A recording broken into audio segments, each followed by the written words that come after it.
চন্দ্রগুপ্ত চন্দ্রগুপ্ত।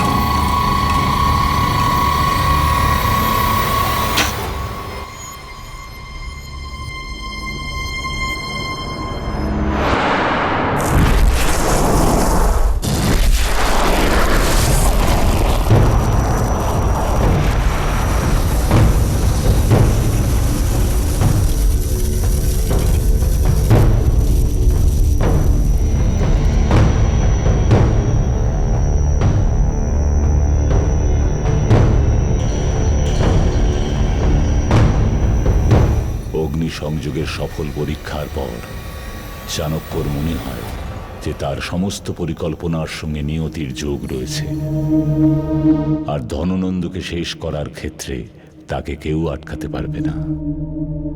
কিন্তু আসলে যা ভাবা হয় এবং নিয়তি যেদিকে এগোয় তার মধ্যে সবসময় সামঞ্জস্য থাকে না।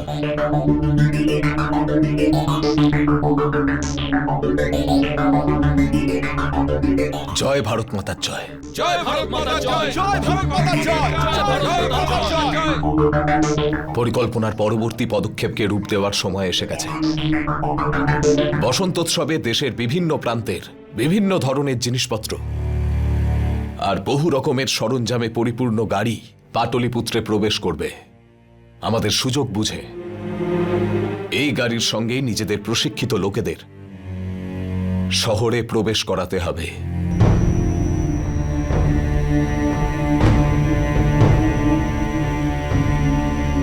যথা আজ্ঞা আচার্য।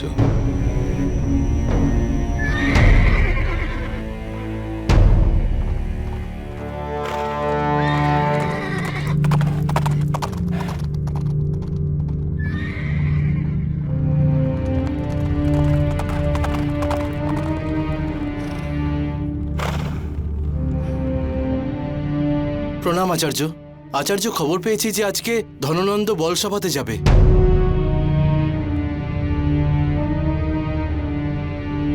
চন্দ্রগুপ্তকে এক্ষুনি খবর দাও। ধননন্দ আজ বলসভায় যাবে, আর ও ধননন্দের শেষ প্রতিরূপকে ওখানেই পাবে।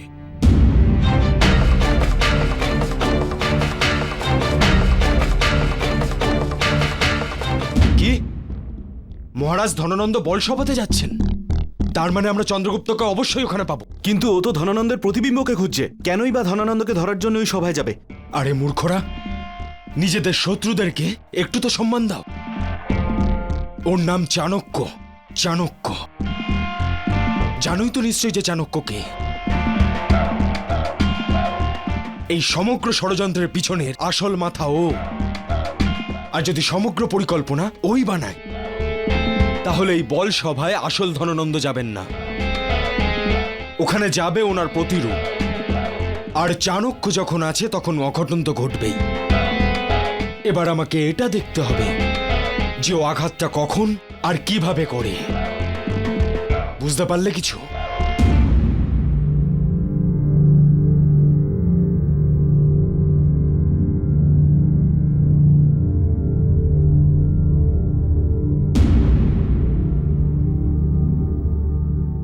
আরে, আমি তো মদিরার জন্য কোনো আদেশ দিইনি।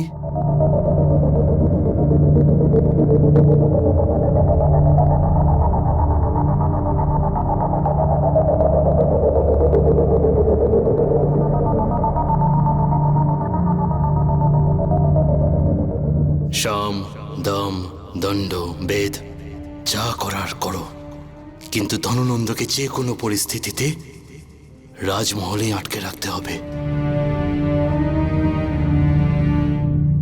মহারাজ ওনার কক্ষে আছেন।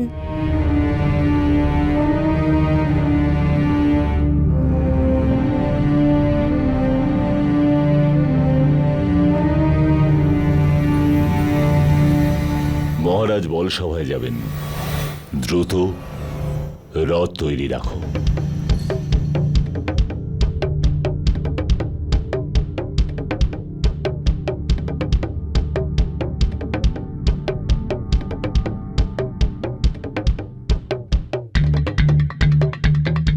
আর সাবধানে এগোবে। যাও।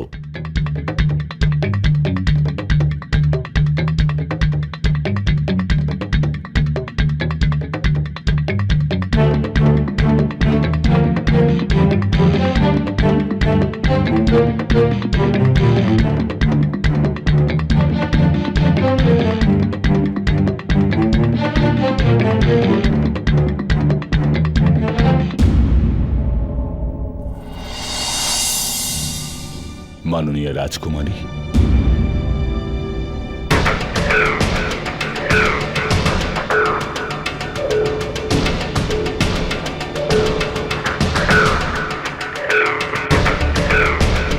মনে হচ্ছে মগধের রাজকুমারী চন্দ্রগুপ্তকে ভুলে গিয়ে নিজের জীবনে সাহসিকতার সঙ্গে সামনে এগোবার সিদ্ধান্ত নিয়েছে। দেখতে পাচ্ছি যে আসন্ন আমাদের বিজয় উৎসব আর বসন্ত উৎসব আপনার জীবনে নতুন করে আনন্দ নিয়ে আসবে। আপনাকে এত আনন্দে দেখে বড় ভালো লাগছে রাজকুমারী। চন্দ্রগুপ্তকে আমি কোনোদিন ভুলবো না অমাত্য। ওকে ভোলানোর আপনি যতই চেষ্টা করুন না কেন, কিন্তু সেটা অসম্ভব। তাহলে যে কারণে আপনাকে এতটা প্রফুল্ল লাগছে, আশা করব সেই বিষয়টি যেন চলতে থাকে আর আপনার জীবনটা আনন্দে ভরে দেয়। আমার প্রসন্নতা আর ভালো থাকা নিয়ে আপনার চিন্তা করার কোনো প্রয়োজন নেই। মগধের অমাত্য প্রমুখ হিসেবে এটা আমার কর্তব্য রাজকুমারী যে আপনি প্রফুল্ল থাকুন আর আনন্দেই থাকুন। আপনি একদম চিন্তা করবেন না অমাত্য, কারণ আপনি এই পদে খুব বেশি দিন আর থাকবেন না।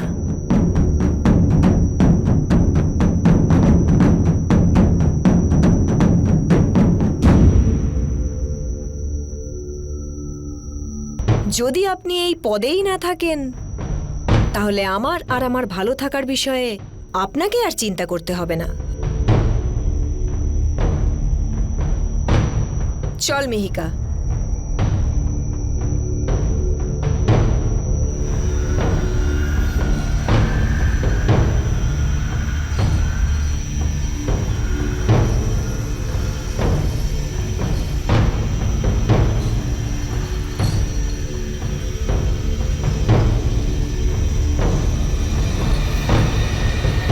যাও গিয়ে খবর নাও যে সমস্ত রাজকুমার এবং রাজকুমারীরা কোথায় কি করছে। রাজকুমারীর ব্যবহারে আসা পরিবর্তনকে আমি বুঝবার চেষ্টা করছি। যাও।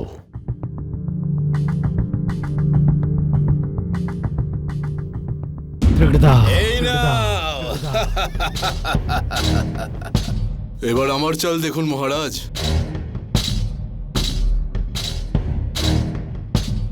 আরে অমাত্য, আসুন আপনি আমাদের সঙ্গে পাশা খেলুন।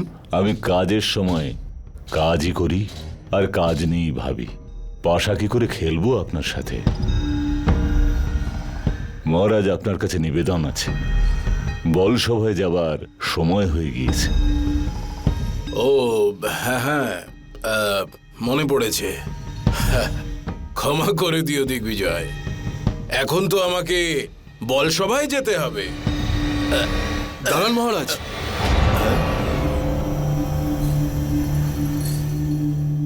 মনে হচ্ছে আপনি এই খেলার নিয়মগুলো ভুলে যাচ্ছেন। এই খেলাটাকে কখনো মাঝপথে ছেড়ে উঠতে নেই। আর তাছাড়া খেলাটা এখনো সম্পূর্ণ হয়নি মহারাজ। আমার তো মনে হচ্ছে যে এই খেলাটা আমিই জিততাম। যদি এটা সম্পূর্ণ হতো তাহলে। অসম্ভব। খেলা মাঝপথে ছেড়ে আপনি যা খুশি বলতে পারেন মহারাজ। চলুন, কোনো ব্যাপার নয়। এমনিই বাঁচান আপনার পরাজয়, কি যায় আসে তাতে? খেলা এখনো শেষ হয়নি দিগ্বিজয়। আমি এটা প্রমাণ করে দেব যে জিতবো আমি। পাশা তোলো। কিন্তু মহারাজ, দেখতে কাট্টাহীন না। তুমি খেলায় বিঘ্ন ঘটিও না মাত্র।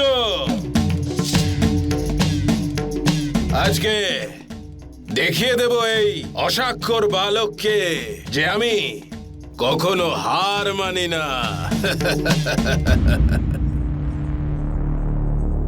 আমার প্রতিরূপকে নিয়ে যাও ওখানে। যেমন আপনার আদেশ। দিগ্বিজয়, পাশা ফেলো, দিনাক দিনাক দিন ধা।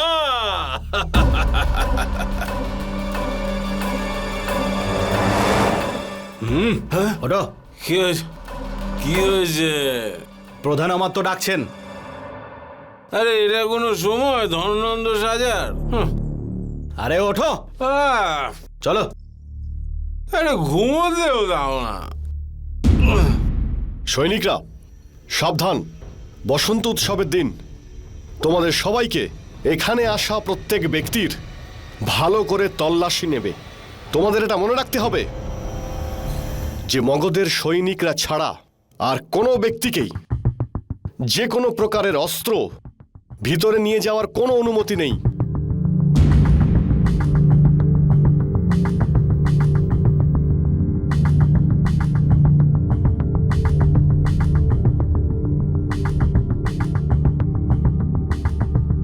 বলুন, কি ব্যাপার?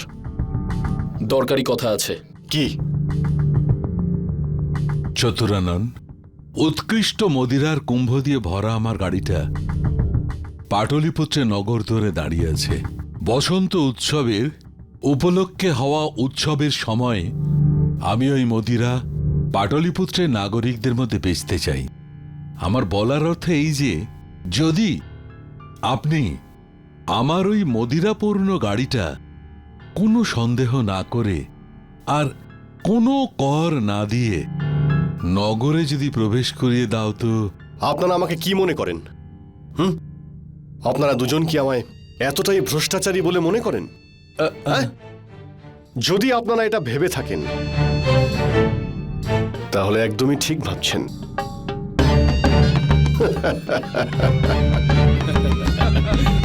বন্ধুরা, চতুরানন্ত শুরু থেকেই ভ্রষ্টাচারী।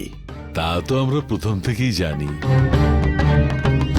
কিন্তু বন্ধুরা, এত বড় একটা কাজের জন্য মূল্য তো একটু বেশি হবে। এটা রাখো, বাকি মূল্যটা তুমি বসন্ত উৎসবের সময় পেয়ে যাবে। তাহলে বলো বন্ধুরা, কবে আসছে তোমাদের গাড়িগুলো? আমাদের গাড়িগুলো তো নগরের প্রধান দরজার বাইরে কবে থেকে তোমার জন্য অপেক্ষা করছে। শুধু তুমি সংকেত দিলেই হয়, তাহলেই ভেতরে চলে আসবে। চৈতন্য, বলুন। তুমি নগর দ্বারের কাছে যাও। এদের কিছু গাড়ি ওখানে এসেছে, সেগুলোকে ভিতরে নিয়ে এসো। যথা আজ্ঞা। চতুরানন বাবু, যদি আপনি স্বয়ং মুখ্য দ্বারে থাকতেন আর গাড়িটা নিজেই ভেতরে আনতে দিতেন তো। বন্ধু, বসন্ত উৎসবের এই জায়গা ছেড়ে এই সময় আমি কোথাও যেতে পারবো না। মহারাজা ধননন্দ স্বয়ং এখানে আসছেন। কিন্তু আপনারা একদম চিন্তা করবেন না, আপনাদের এই কাজ হয়ে যাবে। চৈতন্য, যদি নগরদ্বারের কাছে কেউ কিছু বলে, তাকে আমার এই রাজমুদ্রিকা দেখিয়ে দিও। আর ওকে বলো যে আভ্যন্তরীণ সুরক্ষা মন্ত্রী চতুরাননের আদেশে এই গাড়িগুলো নগরের ভিতরে নিয়ে যাওয়া হচ্ছে। বুঝেছ? যাও। ধন্যবাদ চতুরানন। এরকম আরো অনেক পাওয়া যাবে।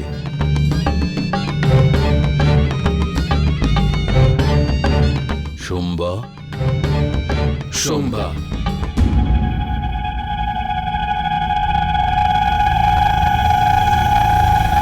সামন্ত মশাই,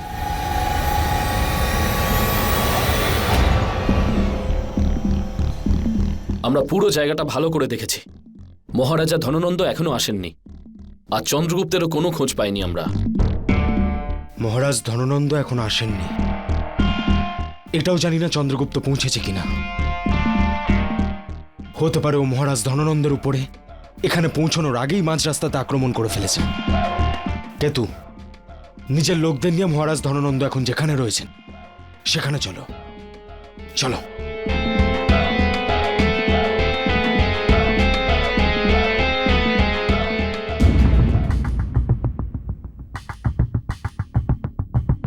মহারাজ ধননন্দের, মহারাজ ধননন্দের, মহারাজ ধননন্দের, মহারাজ ধননন্দের, মহারাজ ধননন্দের, মহারাজ ধননন্দের, মহারাজ ধননন্দের, মহারাজ ধননন্দের, মহারাজ ধননন্দের, মহারাজ ধননন্দের। মহারাজ,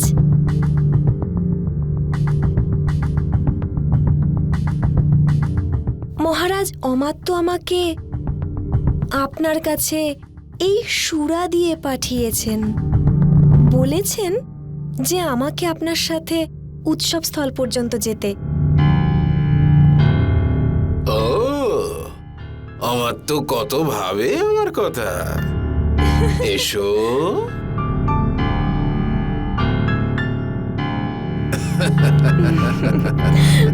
চলো। মহারাজ ধননন্দের, মহারাজ ধননন্দের, মহারাজ ধননন্দের, মহারাজ ধননন্দের, মহারাজ ধননন্দের, মহারাজ ধননন্দের, মহারাজ ধননন্দের, মহারাজ ধননন্দের, মহারাজ ধননন্দের, মহারাজ ধননন্দের, মহারাজ ধননন্দের, মহারাজ ধননন্দের, মহারাজ ধননন্দের, মহারাজ ধননন্দের, মহারাজ ধননন্দের, মহারাজ ধননন্দের।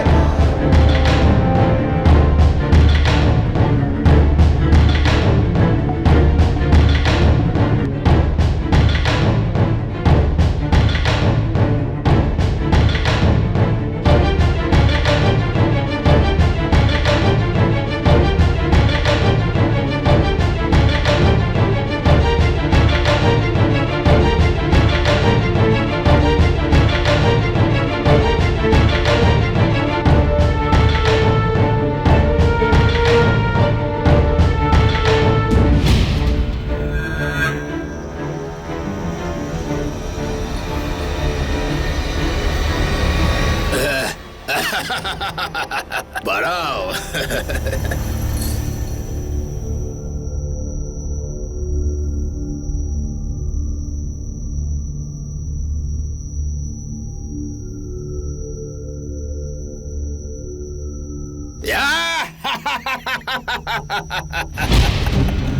দাগ দিনা দিন ধা ধা ধা, আমি জিতে গেছি। ক্ষমা করবেন মহারাজ, আপনি জিতে গেছেন। এখন এটাকে আমার ভুল বলুন অথবা আমার ভ্রম, জেতেন তো সবসময় আপনি। আমি বলেছিলাম তো যে আমি জিতবো।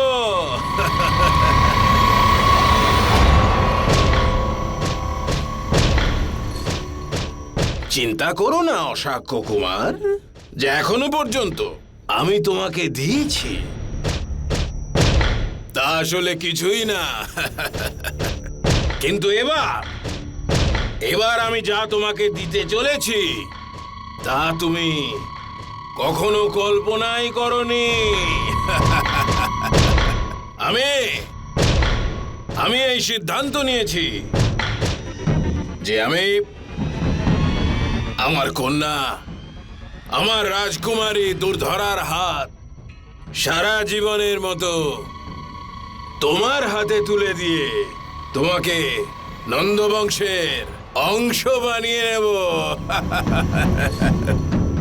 দিনাক দিনাক দিন দা। সমগ্র পূর্ব মগধ তোমার। দেখলে কেমন ভাগ্য পাল্টে গেল তোমার। তোমার জন্য অনেক অনেক রকম পরিকল্পনা আছে আমার মনে, কারণ তুমি আমার ওই জামাই হবে। মহারাজ ধননন্দের, মহারাজ ধননন্দের, মহারাজ দাঁড়াও সারথি। ব্যাস ব্যাস, আর আমি আর মদিরা পান করতে পারবো না। আগেই অনেক পান করেছি। যদি আরো পান করি তো আমার জামা কাপড় সবকিছু এখানেই ভিজে যাবে। তীরে কেটে খা। তাতে কি যায় আসে মহারাজ? রাজ্য তো আপনারই, আপনি যা খুশি যখন খুশি করতে পারেন। ধননন্দ আপনি। ধননন্দ তো আমি।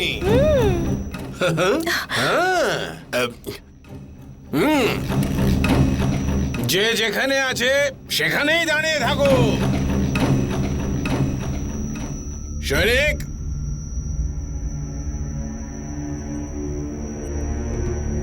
সবাই মহারাজের দিকে পিঠ করে দাঁড়িয়ে পড়ো, আর সবাই মাথা নিচু করো, কারণ মহারাজা ধননন্দ এখন লঘু শঙ্কা করবেন।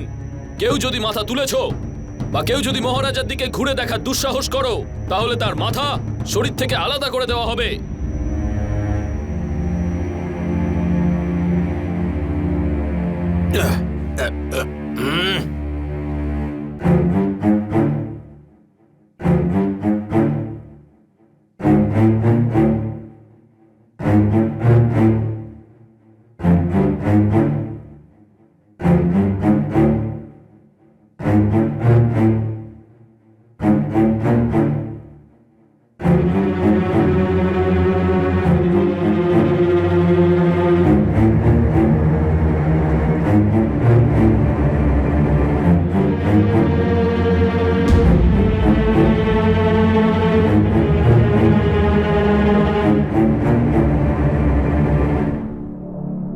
তেরে কেটে দা।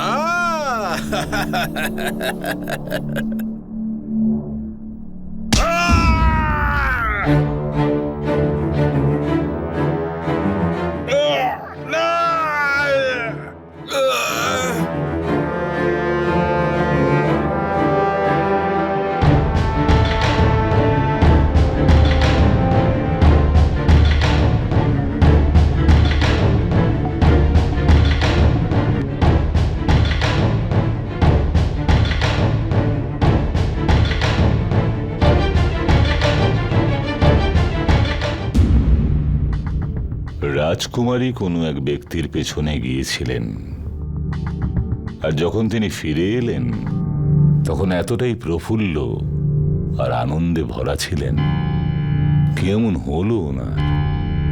কে ছিলেন সেই ব্যক্তি? আমার তো মহাশয় এক্ষুনি খবর পেলাম যে বলসভাতে যাওয়ার সময় মহারাজের ওপর আক্রমণ করার চেষ্টা করা হয়েছে। সৌভাগ্যবশত মহারাজের বদলে ওনার প্রতিবিম্বকে পাঠানো হয়েছিল, না হলে তো।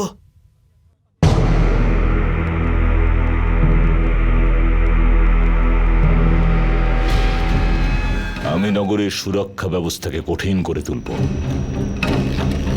প্রতিটি জায়গায়, বিশেষ করে উৎসবস্থল আর নগরের প্রবেশদ্বারে সুরক্ষা ব্যবস্থা আঁটোসাঁটো করো।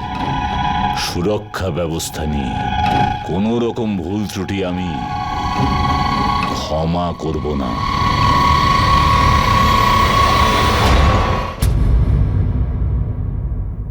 তাহলে ধননন্দের শেষ প্রতিরূপও চিহ্নিত হয়ে গেল। এবার আর বাঁচবে না ধননন্দ। যতই সে নিজের সব প্রতিরূপকে একসঙ্গে বসন্তোৎসবে নিয়ে আসুক না কেন, চিনে ফেলবো আমরা তাকে। তো আমার জন্য এখন কি আজ্ঞা আচার্য? চন্দ্রগুপ্ত, তুমি আহিরিয়া আর শশাঙ্ককে নিয়ে পাটলিপুত্রের প্রধান দ্বারে গিয়ে দেখো আমাদের লোকেরা যে শহরে প্রবেশ করতে চলেছে। এই কার্য যেন নির্বিঘ্নে সম্পন্ন হয়। কিন্তু আচার্য, চতুরানন আমাদের সামনেই চৈতন্যকে রাজমুদ্রিকা দিয়েছিল, সেটা দেখিয়ে কোনো সমস্যা ছাড়াই আমাদের কাজ হয়ে যাবে।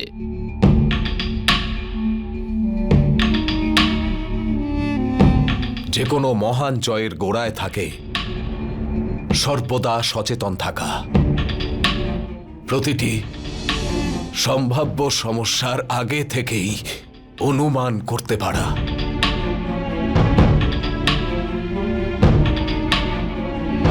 সেগুলোকে সময় থাকতেই বুঝে তার সমাধান খোঁজা।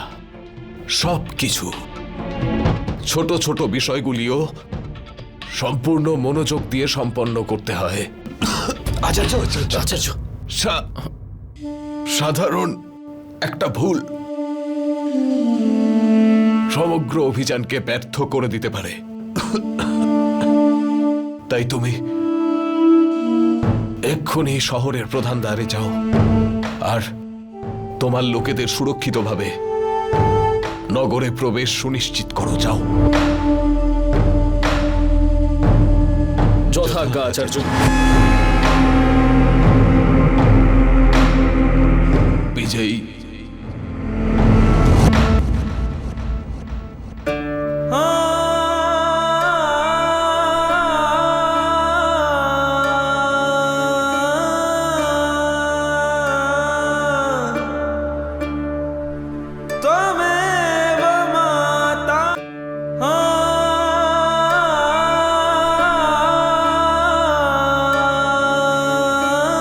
চোখ খুলুন আচার্য।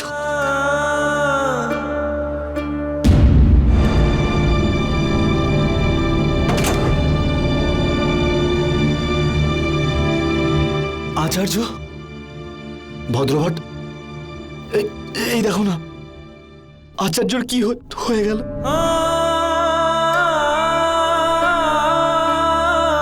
আচার্য, আচার্য সত্যিই খুবই অসুস্থ।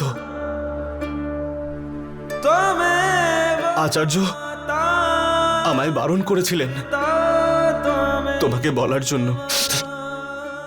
তুমি আমার থেকে আচার্য রোগ লুকিয়েছ? আমার থেকে? যাও, যাও গিয়ে বৈদ্যকে নিয়ে এসো। আমি এক্ষুনি নিয়ে আসছি।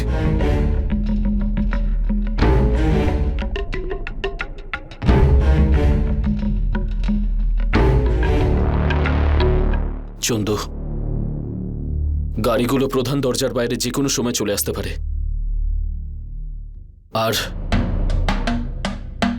আর আচার্য আদেশ দিয়েছিলেন যে তুই আহেরিয়া, শশাঙ্ক,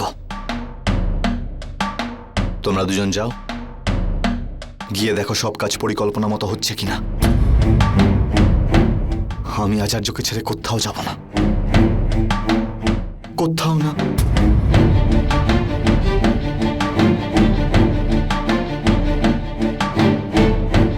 আমি এনার উপচারের ব্যবস্থা করছি, তোমরা যাও।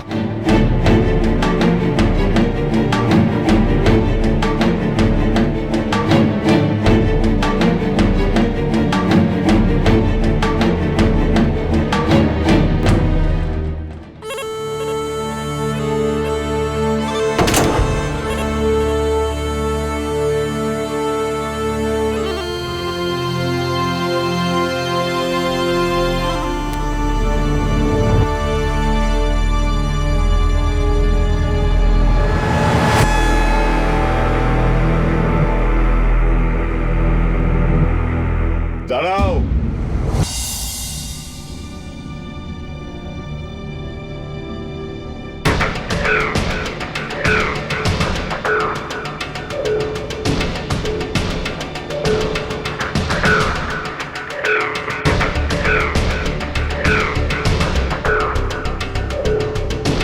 ভালো করে তল্লাশি না করে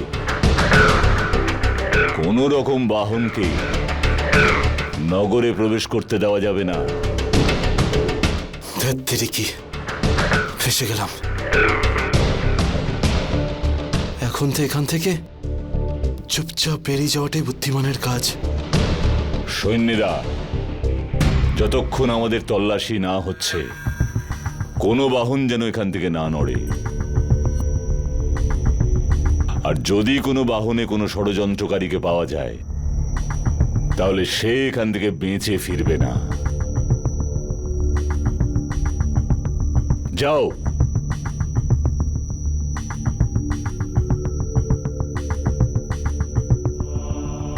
ডায়রিয়া। নিশ্চিতভাবেই আমাদের বিস্ফোরকে ভরা গাড়ি ধরা পড়ে যাবে। এইভাবে নিয়তি শশাঙ্ক, চৈতন্য আর আহেরিকে এমন মুহূর্তে দাঁড় করিয়ে দিল যেখানে তারা অখণ্ড ভারতকে পাওয়ার অভিযানের বিনাশ থেকে মাত্র কয়েক প্রহর দূরে ছিল। যেমনটা অন্যদিকে অমাত্য রাক্ষস আর ভদ্রশাল দুজনেই যেখানে এটাই জানবার চেষ্টা করছিলেন যে চাণক্য আর চন্দ্রগুপ্ত কি করতে চাইছে, কিন্তু সেই সঙ্গে দুজনের সামনেই একটা আলাদা রকম পরীক্ষা হঠাৎ এসে দাঁড়িয়েছিল। এই সমস্ত পাত্রপাত্রীদের জন্য সেটাই সর্বোচ্চ পরীক্ষার মুহূর্ত ছিল, যার সঙ্গে এদের সবারই অভীষ্ট পূরণের আগে মুখোমুখি হবারই ছিল। এনার অবস্থা খুবই সংকটজনক। যদি শীঘ্রই এনাকে পাটলিপুত্রের বাইরে আশ্রমে চিকিৎসার জন্য না নিয়ে যাওয়া হয়, তাহলে সম্ভবত উনি হয়তো বাঁচবেন না।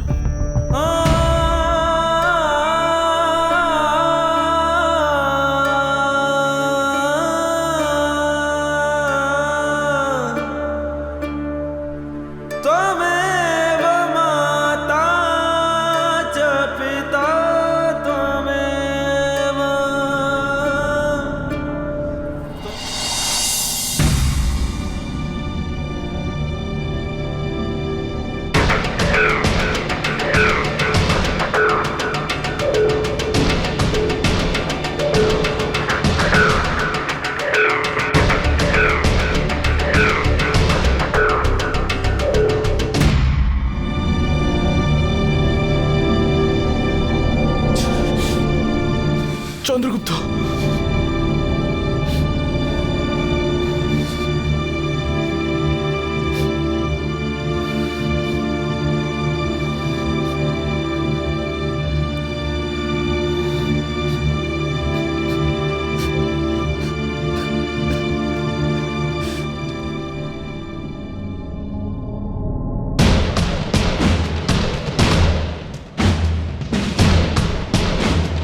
যদি আমাদের গাড়ি এখানে ধরা পড়ে যায় তাহলে নিশ্চিতভাবেই আমাদের অভিযান এখানেই সমাপ্ত হয়ে যাবে।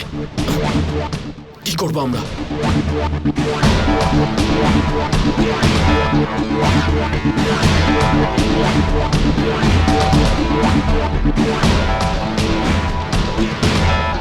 এখন কি করব? সবকিছু আমার উপরেই নির্ভর করছে। যদি এই সময়ে আমি কিছু না করি, তাহলে আচার্য আর চন্দ্রগুপ্তের সম্পূর্ণ অভিযান ব্যর্থ হয়ে যাবে।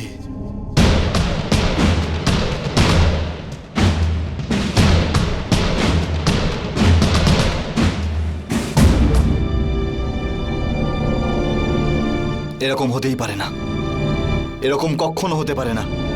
আমার আচার্য এতটা অসুস্থ নন যে অজ্ঞান হয়ে যাবেন। যে মানুষ মগধের বিষাক্ত থেকে বিষাক্ত বিষের সম্মুখে শুধুমাত্র নিজের আত্মবল দিয়ে রুখে দাঁড়িয়েছে, মগধপতির দেওয়া ওই বিষাক্ত বিষের সামনে যে তার চেতনা হারায়নি, একটা সাধারণ ব্যাধিত অজ্ঞান হয়ে যাবে। অসম্ভব,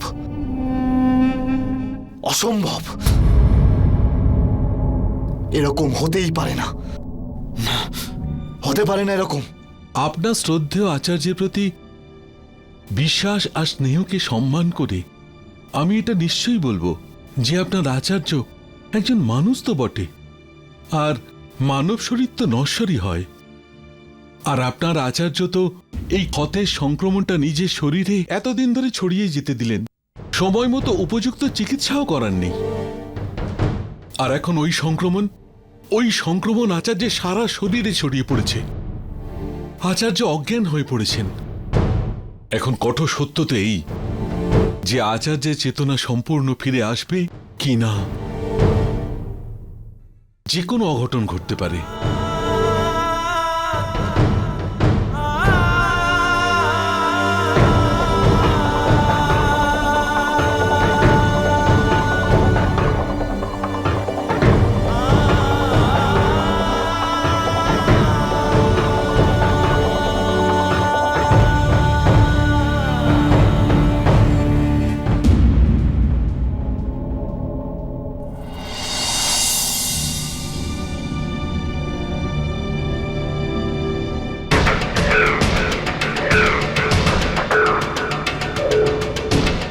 এসো, নামাও এটাকে।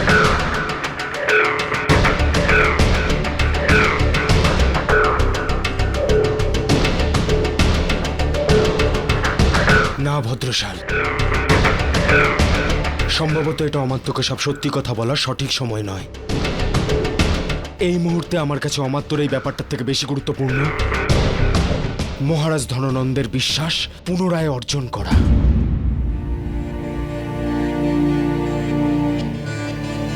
আচার্য, চোখ খুলুন না আচার্য। আচার্য, আচার্য চোখ খুলুন না। আপনাকে আমার দিব্যি চোখ খুলুন আচার্য। আচার্য চোখ খুলুন না, উঠুন না আচার্য।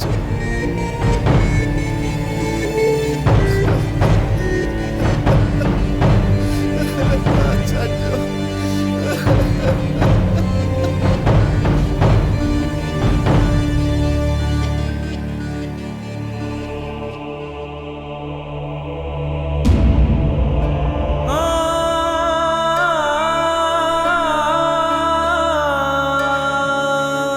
চন্দ্রগুপ্ত,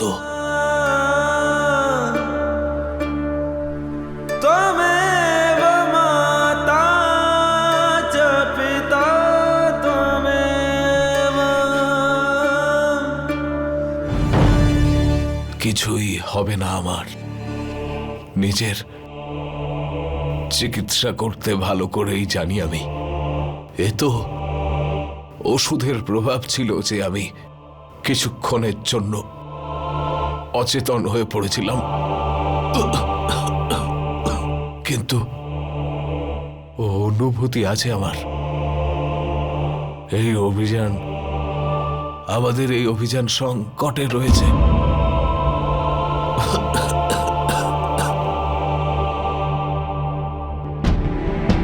অমাত্য, এতে শুধু সুরা আছে আর কিচ্ছু নেই।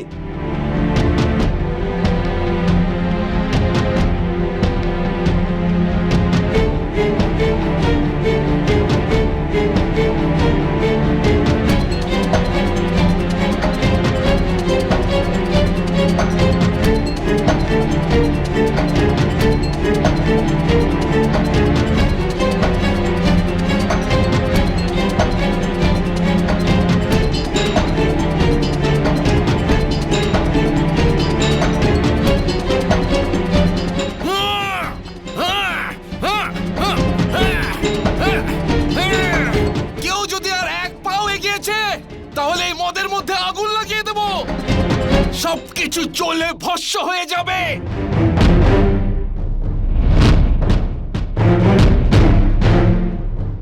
মূর্খ, এ কি করছে? ধরো ওকে, পালাতে যেন না পারে। আর আমি ওকে জীবিত দেখতে চাই, জীবিত। শশাঙ্ক,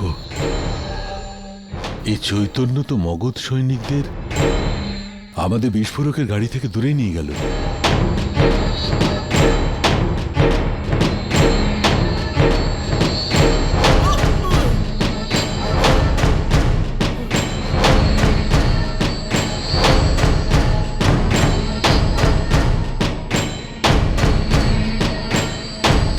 আমার সংশয়কে সত্যি প্রমাণ করার জন্য ধন্যবাদ। এর থেকে একটা কথা তো পরিষ্কার যে চন্দ্রগুপ্ত আর চাণক্য ওই বসন্ত উৎসবের দিনেই মহারাজ ধননন্দের উপরে আক্রমণ করার ষড়যন্ত্র করছে। এবার দেখো আমি কিভাবে সমস্ত পরিস্থিতিকে উল্টো করে দিই।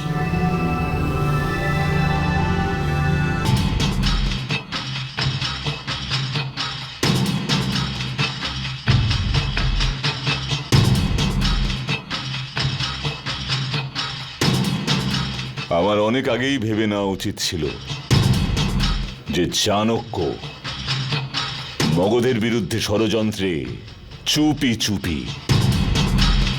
এক থেকে একের বেশি ব্যক্তিকে প্রয়োগ করতে পারে। মনে হচ্ছে আমাদের নিয়ে মাথার ঘুম উড়ে গেছে ও। নিয়ে চলো একে জিজ্ঞাসাবাদের জন্য। আরে এমন মারো যাতে চাণক্যর পরিকল্পনার কথা আমাদের সামনে গড়গড় করে বলে দেয়। নিয়ে চলো ওকে।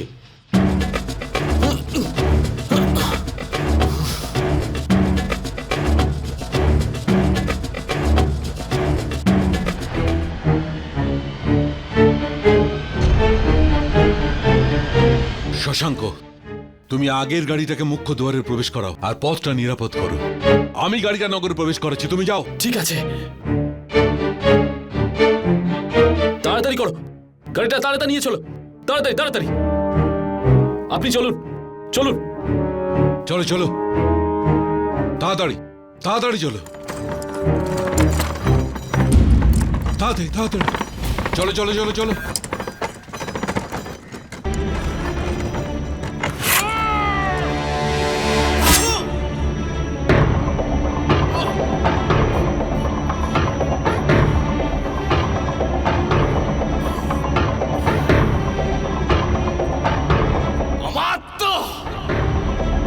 আর তুমি কোনোদিনও আমাদের পরিকল্পনা জানতে পারবে না।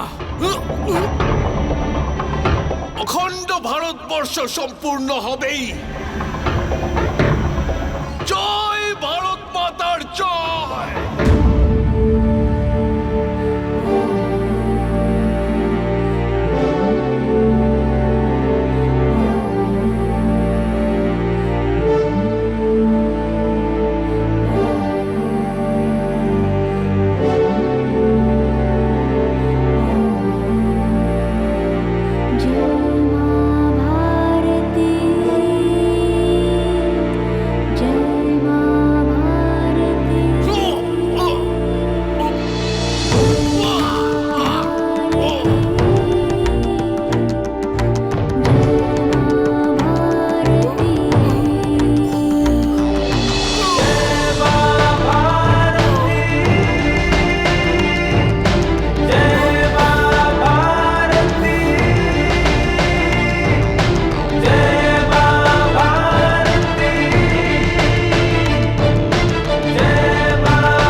মশাই, ওই গাড়িগুলো ওখানে নেই।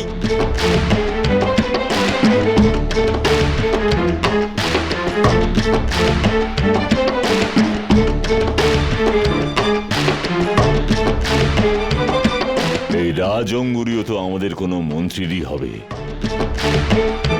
যাও, খবর নাও যে এটা কার।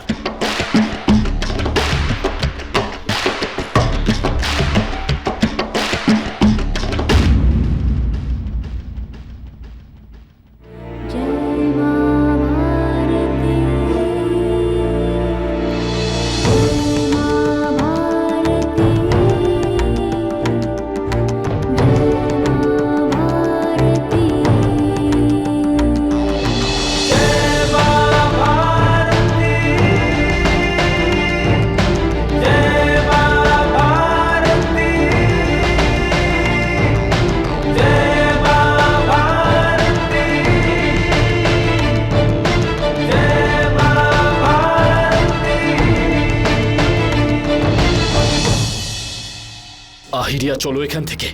অমাত্যের সৈনিকেরা সব দেখছে। আহিরিয়া, চলো এখান থেকে।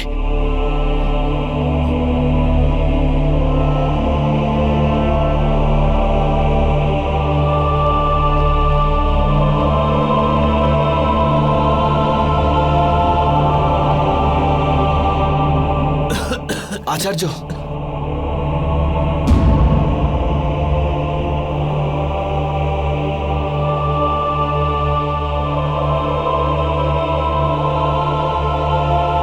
সংকটে রয়েছে অভিযান।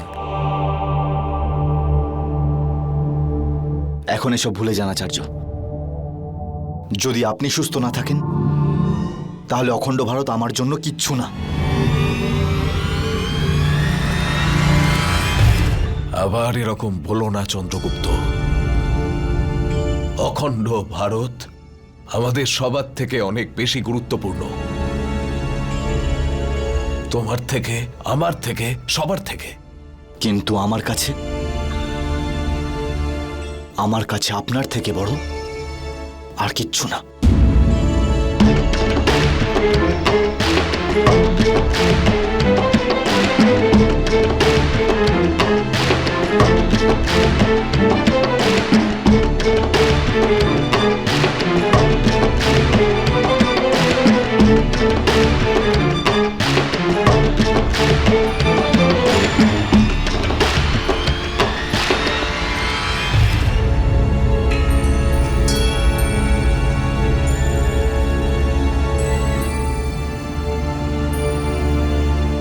অমাত্য অপ্রত্যাশিতভাবে মুখ্যদ্বারের সুরক্ষা ব্যবস্থা অনেকটা বাড়িয়ে দিয়েছে। খুব কঠিন পরিস্থিতিতে লুকোতে লুকোতে আমরা আমাদের লোকেদের নগরের মুখ্যদ্বারে প্রবেশ তো করিয়ে দিয়েছি, কিন্তু কিন্তু কিন্তু কি আইডিয়া? আমরা আমাদের বন্ধু চৈতন্যকে হারিয়ে ফেলেছি চন্দ্রগুপ্ত।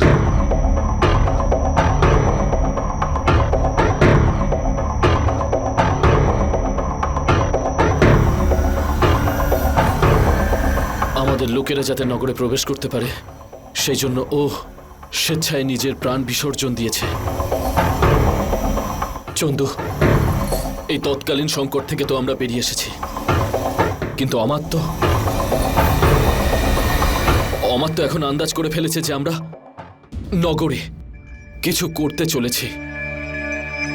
তুই দেখে নিস, কাল বসন্ত উৎসবেও নিশ্চিতভাবেই নগরের সুরক্ষা ব্যবস্থা খুবই কড়াকড়ি করবে। চন্দ্রগুপ্ত, আচার্যের পরিকল্পনা অনুযায়ী ধননন্দকে মারবার জন্যে অস্ত্র শস্ত্র উৎসব স্থল পর্যন্ত পৌঁছানোর দায়িত্ব চৈতন্যর ওপরেই ছিল। এখন চৈতন্য তো চলে গেছে, আর অমাত্যর দ্বারা বাড়িয়ে দেওয়া সুরক্ষা ব্যবস্থার মধ্যে ওই অস্ত্র শস্ত্রগুলোকে উৎসব স্থলে পৌঁছানোর দায়িত্ব কিভাবে কে কে কে কে করবে সব?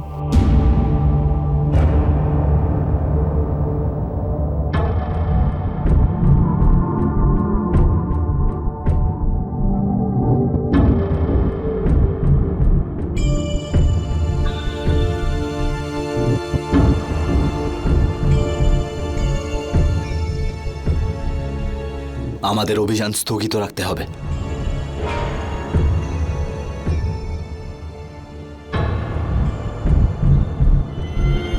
আর কোনো বিকল্প নেই আমাদের কাছে। সুরক্ষা ব্যবস্থার কড়াকড়ি, আচার্যর অসুস্থতা আর চৈতন্যর মৃত্যু, কোনো বিকল্প নেই, কোনো বিকল্প নেই। আমরা এই অভিযানের জন্য পুরোপুরিভাবে এখনো প্রস্তুত নই। এরকম মনে হচ্ছে যেন নিয়তি নিজে আমাদেরকে থেমে যেতে বলছে।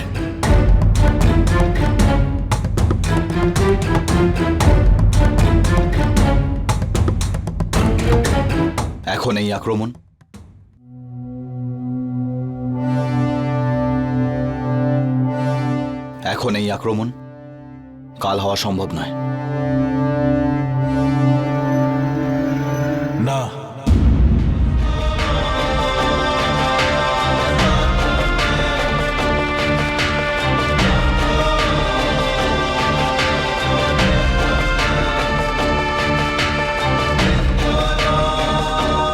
আচার্য, অভিযান পরিকল্পনা অনুযায়ী এগোবে। কিন্তু আচার্য, আপনি নিজেই দেখুন, সবকিছু আমাদের পরিকল্পনার বিপরীত হচ্ছে। এরকম মনে হচ্ছে যেন নিয়তি আমাদের সফলতা দেখতেই চায় না। সেই জন্যই তো আমাদের বারবার সংকেত দিচ্ছে থেমে যেতে। তাহলে ঠিক আছে, লড়বো আমরা নিয়তির সঙ্গে।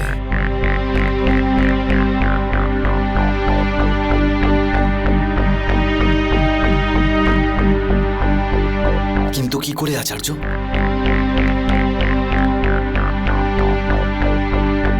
আমরা যজ্ঞ করব।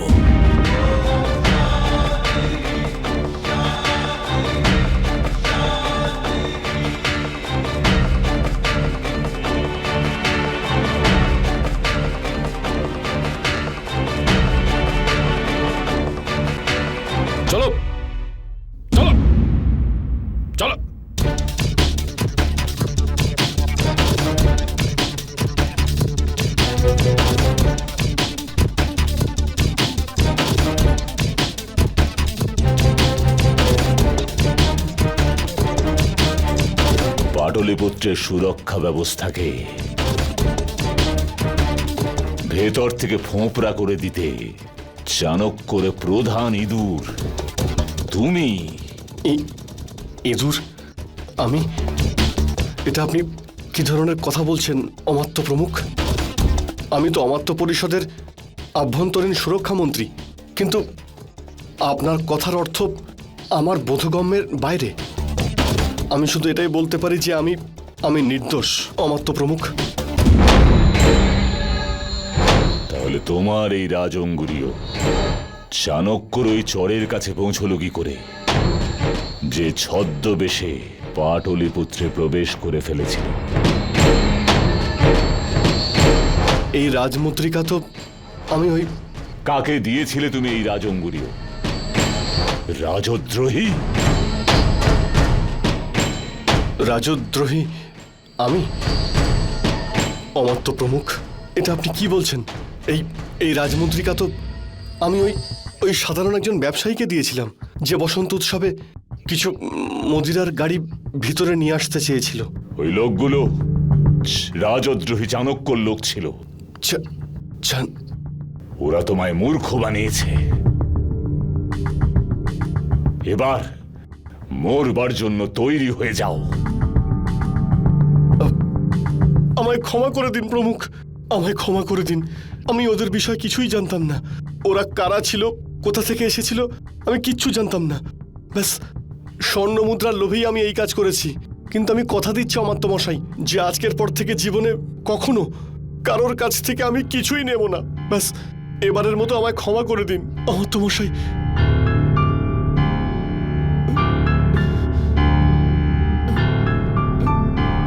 যদি জীবিত থাকতে চাও তাহলে আমায় বলো যে ওই রাজদ্রোহী ব্যবসায়ী কোথায় থাকে, যাকে তুমি তোমার রাজঅঙ্গুরীয় দিয়েছ।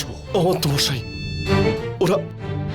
ওরা দুজন কোথায় থাকে সেটা তো আমি সঠিকভাবে বলতে পারবো না, কিন্তু হ্যাঁ, ওরা সবসময় আমার সঙ্গে মদিরালয়ের কাছেই দেখা করত। ওদের সঙ্গে সবসময় আমার ওখানেই দেখা হতো অমাত্য প্রমুখ। আমি আর কিচ্ছু জানি না। সৈন্যরা সমস্ত মদিরালয়গুলি আর অন্যান্য জায়গায় টানা তল্লাশি চালাতে থাকো। আমাদের দ্রুত ওই জায়গাগুলোর দখল নিতে হবে, ওই রাজদ্রোহী যেন বেঁচে ফিরতে না পারে। যাও।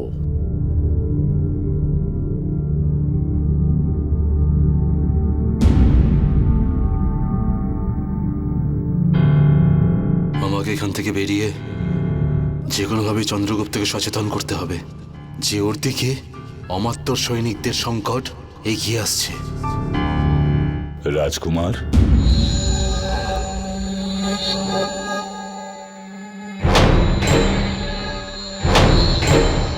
আরে অমাত্য, আমি তো আপনার সঙ্গে... আমার একটা উপদেশ আছে। আজ রাত্রে আপনি আপনার কক্ষের বাইরে যাবেন না। আপনি চন্দ্রগুপ্তকে মেরেছিলেন, এই জন্য আপনি চাণক্যর সরাসরি লক্ষ্য হতে পারেন। আমি আপনার কক্ষের সুরক্ষা ব্যবস্থা আরো মজবুত করছি। ব্যাস, আজ আপনি আপনার কক্ষের বাইরে যাবেন না। আরে এইসবের আবার কেন প্রয়োজন? আমি ঠিক আছি। এই সময়ে আপনি পাটলিপুত্রে আছেন। আপনার সমস্ত সুরক্ষার দায়িত্ব আমাদের উপর। দয়া করে আপনি আমায় আমার কাজটা করতে দিন।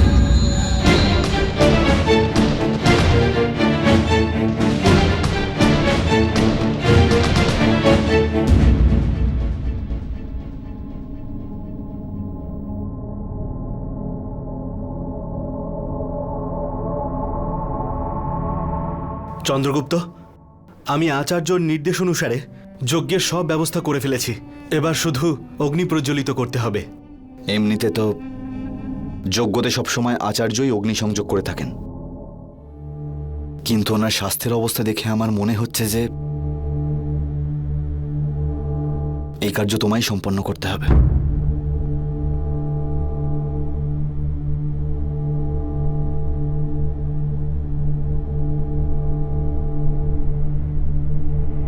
দাঁড়াও। আচার্য, আচার্য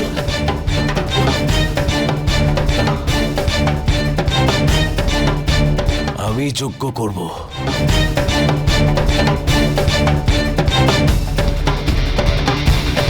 আজ আমরা সবাই এখানে রয়েছি কারণ এটা আমার প্রতিজ্ঞার প্রতিফল। যজ্ঞে যদি আমি না অগ্নিসংযোগ করি তাহলে সফল হবে না এই যজ্ঞ।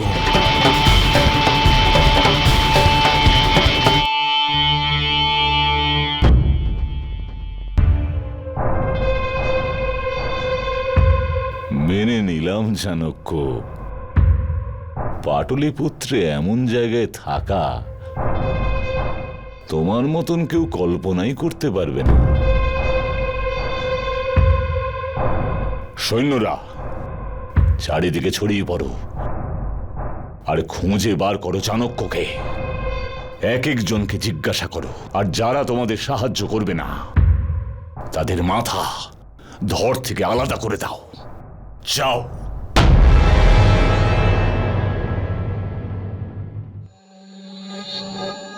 জীবিত থাকবার জন্য প্রার্থনা করো যে আমরা যেন তাড়াতাড়ি ওকে ধরে ফেলতে পারি।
কে তুমি?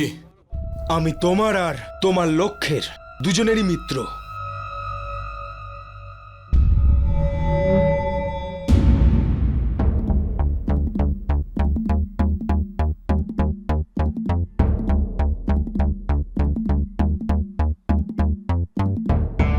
লক্ষ্য মগধকে পরাস্ত করার। তুমি পাগল হয়ে যাওনি তো? আমি মগধের বন্ধু। লক্ষ্য চাণক্যের।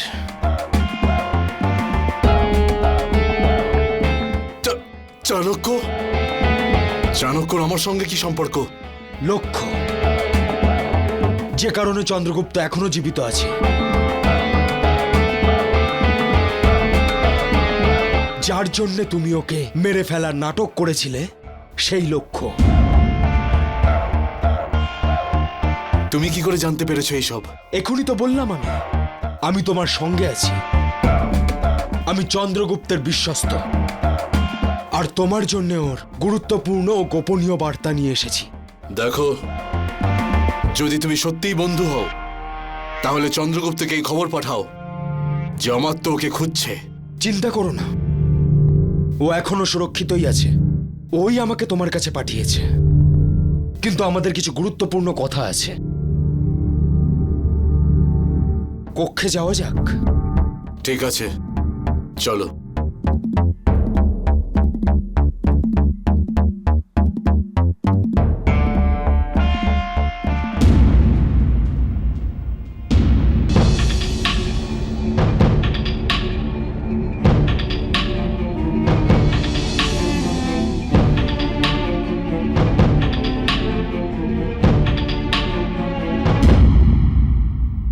অমাত্য প্রমুখ, জিজ্ঞাসাবাদ করে এটা জানতে পেরেছি যে লোকেরা গত কয়েকদিন ধরে এই বাড়িতে একটা ব্রাহ্মণকে যাতায়াত করতে দেখেছে।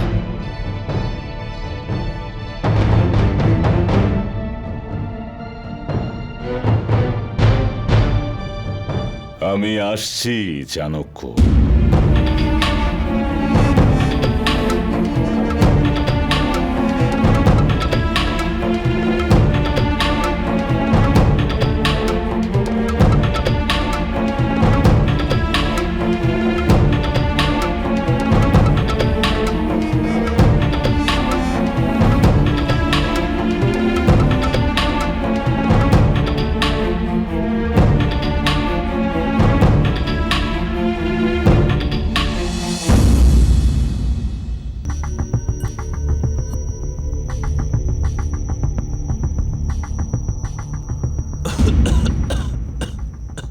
আচার্য, চাণক্য সর্বদাই মহান লক্ষ্য তৈরি করে বাঁচার কথা বলতেন, কিন্তু যখন কারোর ভাগ্য তার সঙ্গ দেয় না, তখন যদি কোনো ব্যক্তি একরকম ভাবে আর নিয়তি অন্য খাতে বইতে থাকে, তখন চাণক্য আর চন্দ্রগুপ্তের সামনে ঠিক তেমনই এক সংকট আসতে চলেছিল। তাদের সুচিন্তিত পরিকল্পনাও নিয়তির লিখনে অপ্রত্যাশিত সংকটে পড়তে চলেছিল।